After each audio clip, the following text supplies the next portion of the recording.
Hello students, welcome back to my channel learn with Mahima. तो कैसे हैं आप सभी? आई थिंक आप सभी बहुत अच्छे होंगे, अच्छे से पढ़ाई कर रहे होंगे।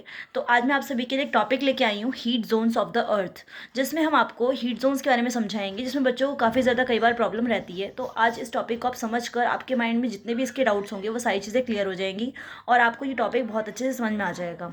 ठीक है। तो यहाँ जो आपका बीच वाला एरिया होता है इसे हम क्या कहते हैं? ये हमारा यहाँ पे इसको क्या सेंटर बोला हमने, ये क्या है? 0 डिग्री। इसको हमने क्या बोला? इक्वेटर बोला। ठीक है, इसी को विषुवत रेखा बोलते हैं। इसके ऊपर का एरिया क्या हो जाएगा? North pole. नीचे वाला एरिया क्या हो जाएगा? South pole. ठीक है। अब जो सन की रेज होती है डायरेक्टली इसी एरिया में पड़ती है, इक्वेटर के पास पड़ती है सारी रेज। ठीक है। जब इक्वेटर के पास पड़ेंगी तो ये जो बीच वाला एरिया है सबसे ज़्यादा सनलाइट यहाँ पे पड़ती है। इस वजह से डायरेक्ट सनरेज की वजह से ये वाला एरिया बहुत ज़्यादा हीट हो जाता है, बहुत ज़्यादा गर्म होता है, मैक्सिमम हीट होती है यहाँ पे। और ये इसलिए इस एरिया को टॉरिड जोन कहते हैं। ठीक है। 0 डिग्री से 23.5 डिग्री, 23.5 डिग्री नॉर्थ, ये हमारा ट्रॉपिक ऑफ कैंसर है।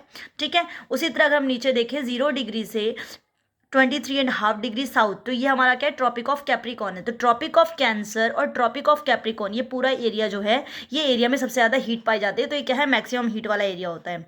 ओके। उसके बाद अगर हम बात करते हैं, जब यहाँ पे हीट जा रही है तो यहाँ पे डायरेक्टली सनरेज पड़ रही है, लेकिन जब नीचे वाले एरिया में जाएंगी तो सनरेज थोड़ी सी स्लैंट हो जाएंगी, थोड़ी टेढ़ी हो जाएंगी, है ना, थोड़ी सी स्लैंट हो जाएंगी। तो स्लैंट होने की वजह से, स्लैंडिंग रेज पड़ने की वजह से क्या होएगा? ये वाला एरिया इसके कंपैरिजन में उतना गर्म नहीं होगा। ठीक है। यहाँ पर इतनी गर्मी नहीं होगी एज कंपेयर उस वाला एरिया, तो इसलिए इसको क्या बोलेंगे? टेम्परेट जोन बोलेंगे। क्या कहेंगे? Temperate zone.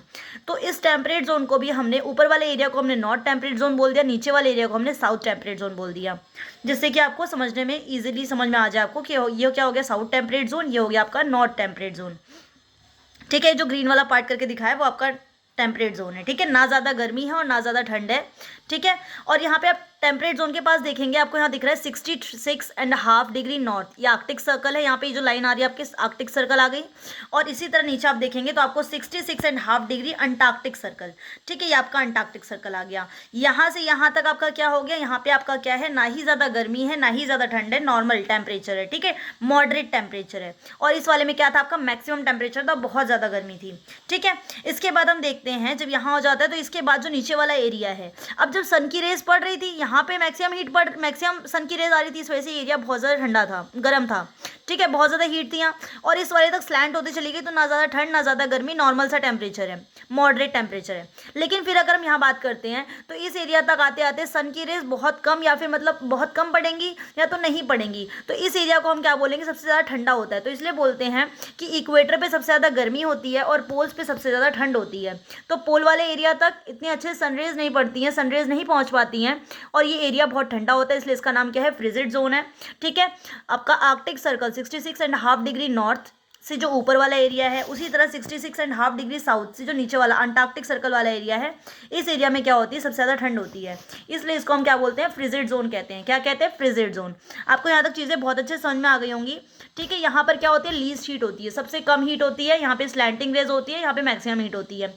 ठीक है।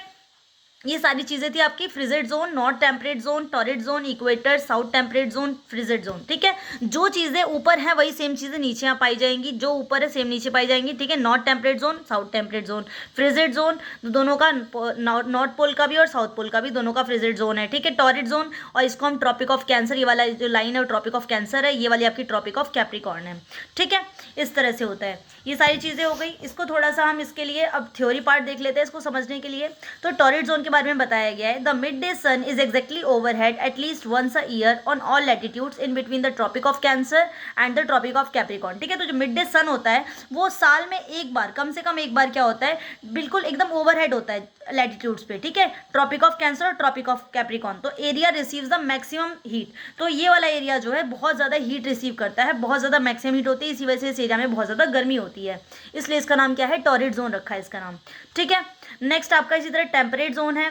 Mid day sun never shines overhead on latitude beyond the Tropic of Cancer and Tropic of Capricorn. ठीक है। तो मिड डे सन जो होता है शाइन कभी नहीं करेगा ओवरहेड तक। ठीक है। यहाँ पे क्या होती है? ऊपर जाते थे वो क्या हो जाएगी? स्लैंट हो जाएगी लाइन। जब स्लैंट हो जाएगी तो उतनी रेज नहीं पहुंच पाएंगी जितनी आपकी टॉरिड जोन तक पहुंच पा रही थी। इस वजह से इस एरिया में क्या होएगी? ना ही ज़्यादा ठंड रहेगी, ज़्यादा ना ज़्यादा गर्मी रहेगी, टेम्परेचर बराबर सा रहेगा।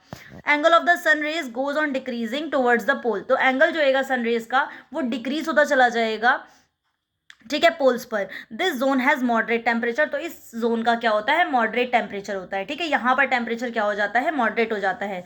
और वही अगर हम फ्रिजिड जोन की बात करें तो फ्रिजिड जोन पे क्या होता है, टेम्परेचर जो है बहुत ज़्यादा ही ज़्यादा होता, मतलब बहुत ज़्यादा कम होता है। वहाँ पे बिल्कुल गर्मी, बिल्कुल रेज पहुँच नहीं पाती हैं, बहुत कम रेज पहुँच पाती हैं। इस वजह से एरिया बहुत ज़्यादा ठंडा होता है और कोल्डेस्ट एरिया होता है, बहुत ज़्यादा ठंड होती है इस एरियाज़ में। ठीक है, तो आपको यहाँ तक आई थिंक सब कुछ चीज़ें बहुत अच्छे से समझ में आई होंगी। तो मिलते हैं नेक्स्ट वीडियो में। Thank you very much. मेरे चैनल को लाइक एंड सब्सक्राइब कीजिए। मिलते हैं नेक्स्ट वीडियो में।